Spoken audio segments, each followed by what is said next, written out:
1. You will hear a conversation between Annetta and Charlotte, first-year university students, and Bill, who works for the Student Union Employment Service. First, you have some time to look at questions 1 to 5.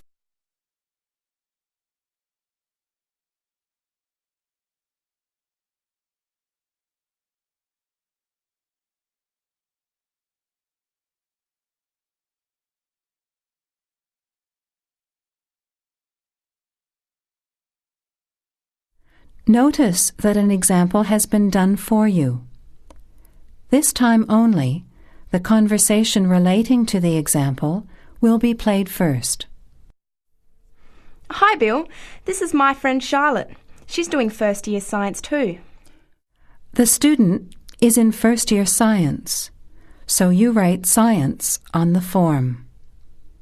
Now, let's begin. Answer the questions as you listen. You will not hear the recording a second time. Listen carefully to the conversation and answer questions 1 to 5. Hi Bill, this is my friend Charlotte. She's doing first year science too. Pleased to meet you, Charlotte. Annetta told me you want some part-time work. Now, I just have to complete your details on the computer. What's your surname? Johnston. With an E? Yes, Johnstone.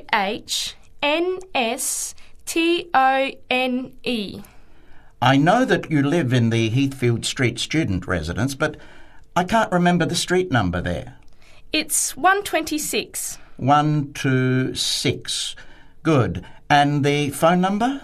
Well, actually, I never give people that number because sometimes nobody answers or they forget to pass on the messages. So, I bought a mobile phone yesterday, but I can't remember the number. I think it's 0414 847 748. I'll just check. No, sorry, not 748. It's 749. 0414 847 749? Yes, that's right. I must try and remember it. And what sort of work are you looking for? Well, anything really, I suppose, though it depends when it is. I'd rather work during the day, if that's possible. How many hours a week were you thinking of? Oh, I'm not sure. Maybe about 10. But I need to keep at least 2 days a week free for study. Do you have any work experience? Not much, though I used to help in my uncle's shop when I was at school.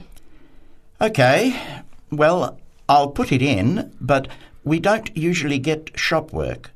What about gardening? I'd rather not. Everything I touch dies. What other kinds of work are there?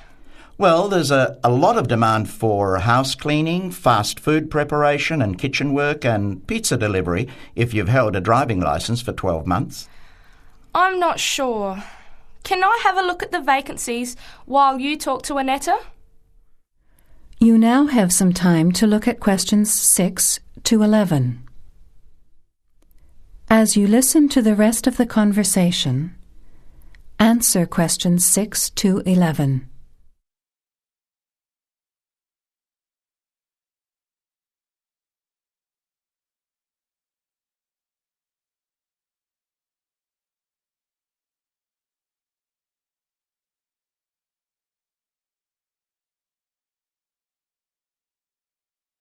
Bill, I'd like to change my job. You're at the Hamburger Express on the High Street, aren't you? What's the problem? Well, I never know what hours I'm going to work. I start at 7 p.m. and I'm supposed to finish at 11 p.m, but sometimes they keep me until 2 or 3 a.m. Yes, that is a bit late if you have to make a 9 a.m. lecture the next day. And the other thing is the pay. They're supposed to pay me on Thursdays, but they never pay me on the correct day, often not until Friday or Saturday. A few weeks ago, I had to wait until Sunday. They said their son was sick, so they couldn't get to the bank, but they're always making excuses.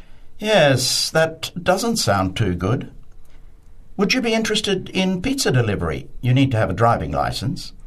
Yes, I've got a licence, but I think I'd like to change from working in the evening. Are there any day jobs available? Well, as I told Charlotte, there are several cleaning and gardening vacancies. And this childcare job that just came in this morning. Do you like children? Yes, I do actually. What's the job? Let's have a look. Collect the boy aged 4 from kindergarten at 3 p.m. Pick up the other 2 girls who are aged 6 and 9 from the primary school at 3:15. You take them home and look after them. The parents will be home by 7. That sounds quite good. What about the pay? It's the same as you're earning now, 4 hours a day, Monday to Friday, so 20 hours a week. You need to contact Mrs. Alicia Thompson. Her phone number is 91045629 and she lives in Springfield. I've never been to Springfield. I hope I don't get lost. Don't worry. It sounds quite straightforward. Let's have a look at the street directory. The Thompsons live here in Tulip Street, number 252. So you catch the 631 bus, get off here next to the post office in Daisy Terrace. Walk past the post office to the corner, and on the opposite corner is the kindergarten. Then walk down Daffodil Place and cross over to the primary school. Then keep going down Daffodil Place to the corner and turn right into Tulip Street. That is the end of section 1. You have half a minute to check your answers.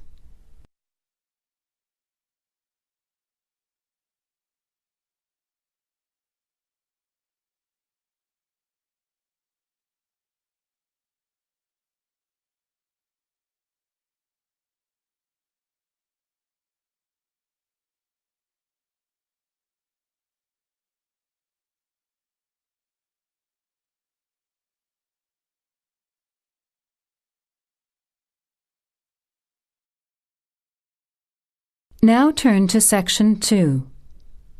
Section 2. You will hear the Overseas Student Officer talking to some new students about the arrangements for an excursion to Ironbridge. Before you hear the talk, you have some time to look at questions 12 to 16.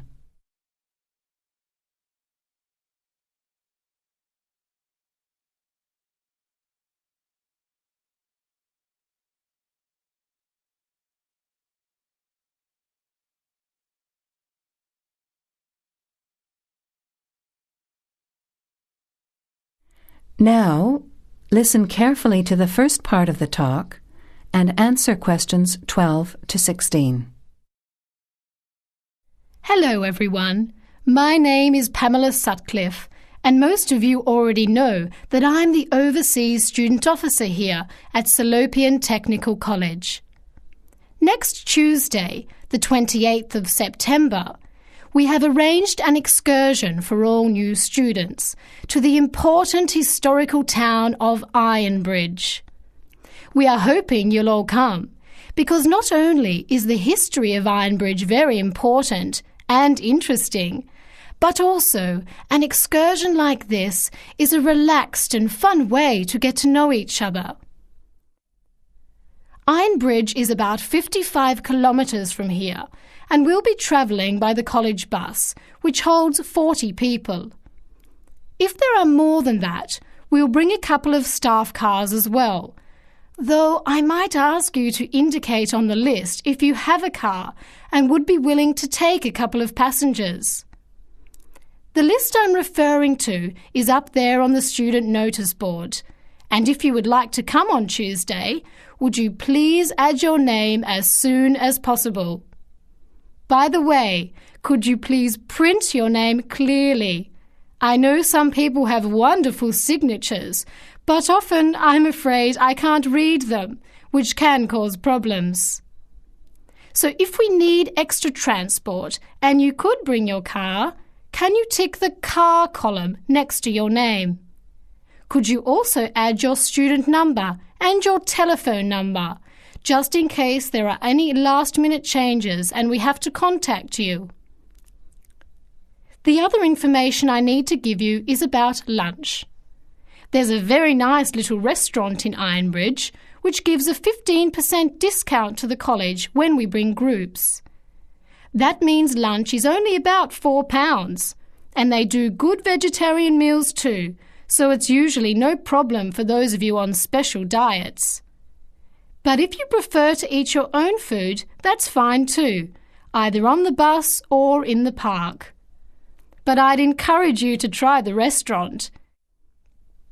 Now, talking of costs, I should tell you that the bus will only cost you £10, and if you bring your car, we'll pay for the petrol, so you get a free trip in return for driving there.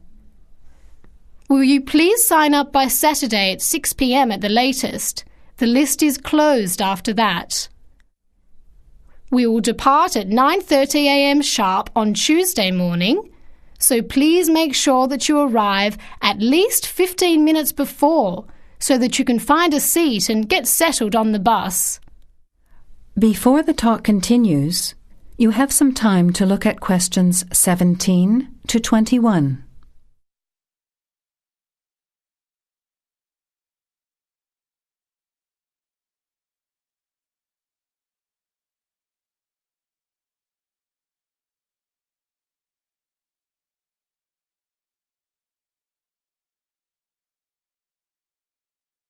Now, as the talk continues, answer questions 17 to 21. The college bus garage is behind the engineering workshop. It's quite easy to find.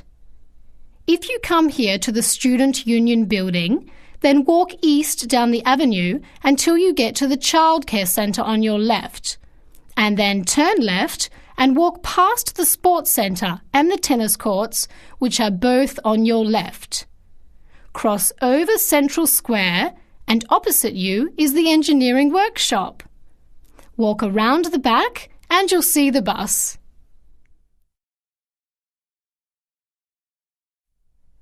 Please wear comfortable shoes, as we'll be walking around Ironbridge and be on our feet for most of the day. Wear a warm jacket, and you might like to bring an umbrella and a backpack to put them in if the weather's warm and sunny, which we hope it will be, but of course we can't guarantee that. Certainly bring your cameras and any snacks or drinks for the bus journey there and back, which should take about an hour and a half each way. You should all check the notice board on Monday, and we'll also put a note in your mailbox to confirm arrangements, so don't forget to check it. Now, why are we visiting Ironbridge? Well, Ironbridge, as the name suggests, has got the original iron bridge. That is, the first ever iron bridge in the world. It was the birthplace of the Industrial Revolution, and for 40 years it led the world, as Britain changed from an agricultural society into an industrial one. It's hard to imagine today that this pretty, sleepy little tourist town was one of the most important places in England for over a century. Just imagine, 200 years ago, people from all over Europe and even North America came to Ironbridge to learn about what was then the latest technology. Today it is listed as a World Heritage Site by the United Nations, as they consider the unique collection of industrial monuments rank it alongside the Grand Canyon, the pyramids, and the Great Barrier Reef. One place that's fun to visit is Blist Hill, which is a reconstruction of a small Victorian industrial town where people are working and living as they did 100 years ago. I hope you'll enjoy the day. It's been a very popular excursion in previous years, so I'm looking forward to going again next Tuesday. Now don't forget to put your name on the list as soon as possible. That is the end of section 2. You have half a minute to check your answers.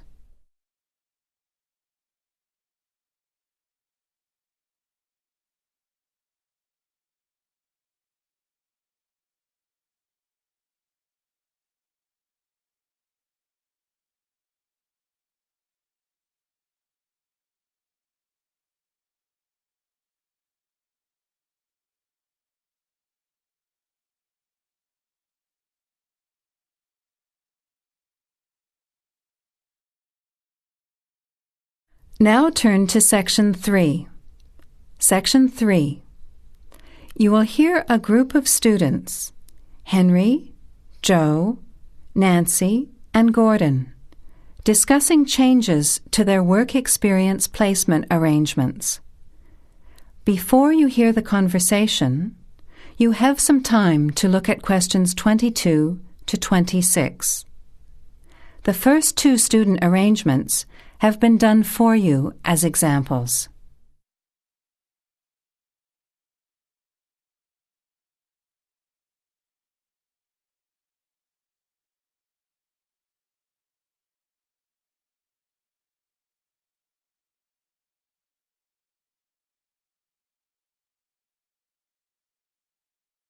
Look, there's the notice that Professor Jones told us he'd be putting up confirming the details of our work experience placements. But I thought that was already arranged. No, he said he'd have to check with the companies that the days we preferred were okay for them. Let's see if any have changed. Teresa's not here today, but her name's first. It says the Uni Bookshop, Friday mornings starting on the 23rd of March. So nothing's changed. I'll let her know. What about Manuel? He's not here either. Is he still going to the music store in the high street? If it's mainly music, yes, he's still down for that on Friday afternoons starting on the 9th. The day's different. It's changed from Tuesday mornings, but that's okay. I'll tell him. He'll really enjoy listening to music all day. Now, where's my name? Henry. Here it is. I'm going to the beauty shop, and I said I preferred Thursday afternoons. Oh, good, that seems okay. And my start date hasn't changed either. Joe, what day did you opt for? I'm going to Highway Hotels on Monday mornings. Yes, that's okay. And starting on Monday the 12th of March. Oh, has that been changed? Okay, I was scheduled to start the week before. I'll just make a note of that. What about me, Henry? Have I still got the Explore travel service on Wednesday mornings? Just a minute. Where's your name? Let's see. Nancy. Okay, here it is. Explore travel on Wednesdays, yes, but afternoons, and starting date is Wednesday the 14th of March. Has the date changed? No, not the date, just the time, which is fine. I'll get to sleep in. You lazy thing, Nancy. Chris's name is next on the list.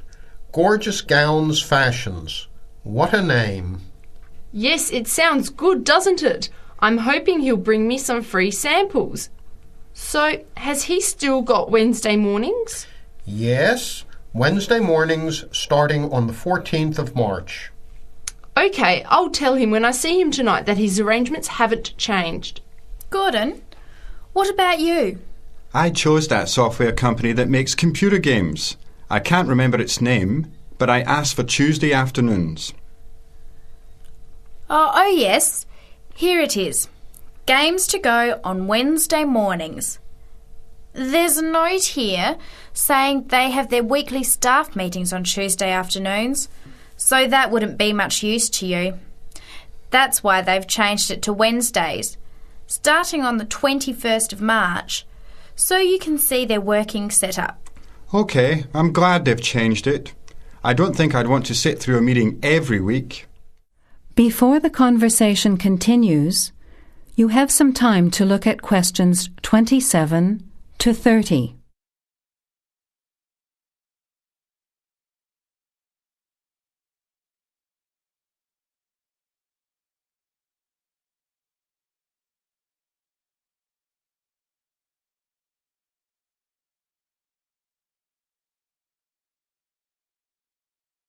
Now, as the conversation continues, answer questions 27 to 30. Can someone remind me what time we have to get to our placement in the afternoons? It says here, Mornings start at 9 a.m. and afternoon sessions at 1 p.m. Oh, that's a shame. I thought Professor Jones was going to change it to 9:30 a.m. and 1:30 p.m. Yes, he did say that he'd try to make it later, but obviously that wasn't possible. By the way, just in case, what happens if we're ill or something and can't make it? Do we phone the college or the place we're going to? I think we have to phone the company first and then the college. Didn't you get the information sheet about work experience at our last seminar? No, I missed it because I had to go to the dentist. What else did it say? Well, we have to do a total of 24 hours altogether. So if we miss one of the arranged sessions, we have to organise another time to make up the hours. And he gave us details of the presentation we have to give about our work experience. Oh, really? What do we have to do? In week 10, we each have to give a presentation to the class about the company we've been with. It's 30% of our final mark for this subject, so it's going to be a lot of work. Yes, he's expecting us to do a lot of research while we're there so that we can outline the history of the company, its management structure, number of employees, other branches, etc. And he said we should use lots of visuals such as diagrams and flowcharts during the presentation. Yes, and we should also include what we did each week, the different departments of the company or positions that we observed, and try to relate what we saw to our studies so far. He gave examples like management style, accounting systems, information technology, and so on. You were right. It sounds like lots of work. That is the end of section 3. You have half a minute to check your answers.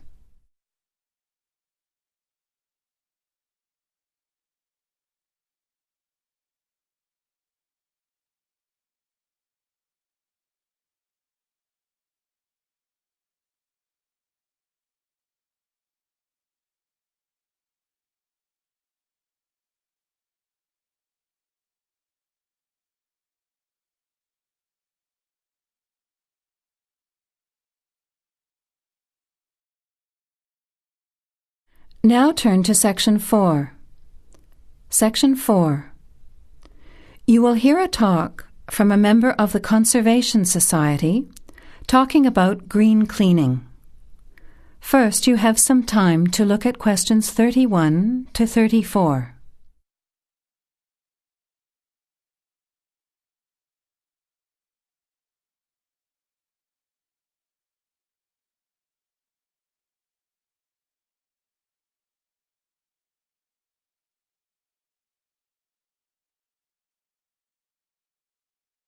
Now, listen carefully to the talk and answer questions 31 to 34. Good morning, everyone. It's a pleasure to be here as a representative of the Conservation Society to talk to you about green cleaning. In other words, about ways you can help to save the environment at the same time as saving money. I'll start with saving money, as we're all interested in that, especially students who are living on a tight budget. Probably none of you has sat down and calculated how much you spend on cleaning products each year, everything from dishwashing detergent, window cleaners and so on, through to shampoos and conditioners for your hair, and then those disasters, products to get stains out of carpets or to rescue burnt saucepans. I can see some nods of agreement. Even if you don't spend a lot of time on housework, you'd end up spending quite a lot of money over a period of time, wouldn't you? We can save money on products and also use products which are cheap, biodegradable and harmless to the environment. These I will call green products. Unfortunately, most cleaning products on sale commercially are none of these, and many of our waterways and oceans are polluted with bleach, dioxins, phosphates, and artificial colourings and perfumes. Also, think how many plastic bottles each household throws away over a year. They'll still be around in landfill when you are grandparents. So we often feel there's nothing we can do to make a difference, but we can. The actual recipes are on handouts you can take at the end of the talk. The sorts of ingredients I'm referring to are things like bicarbonate of soda, eucalyptus oil, ammonia, vinegar, lemons, pure soap. Lastly, many people find they are allergic to modern products. So for all you asthma sufferers, keep listening. Nothing in these recipes should cause you any problems. An end to itching and wheezing. Now you have some time to look at questions 35 to 40.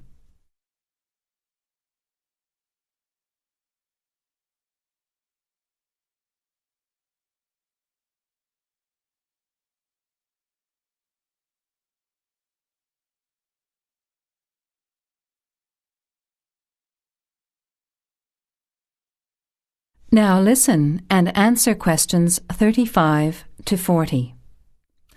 So, let's start with spills and stains. Soda water is wonderful as an immediate stain remover.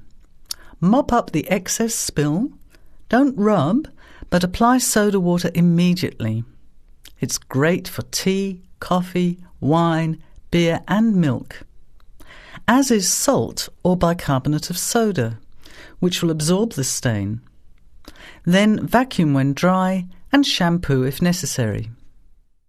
While we're talking about disasters, let's quickly look at some others that can be avoided. Bicarbonate of soda is wonderful for removing smells, especially in the fridge. An open box in the fridge will eliminate smells for up to 3 months. And those terrible burnt saucepans, either sprinkle with our good friend bicarb again and leave it to stand, or cover with vinegar and a layer of cooking salt. Bring it to the boil and simmer for 10 minutes, then wash when cool.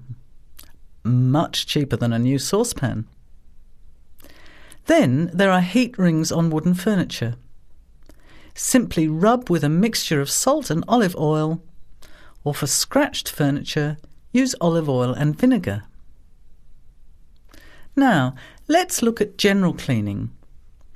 First, the floors.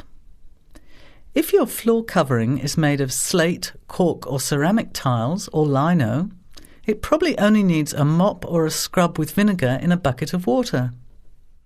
Carpets can be shampooed using a combination of pure soap, washing soda, cloudy ammonia and some boiling water.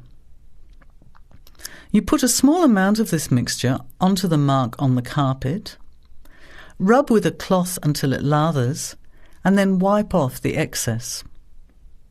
A smelly carpet can be deodorized by sprinkling bicarbonate of soda on the surface, leaving overnight, and vacuuming off the next day.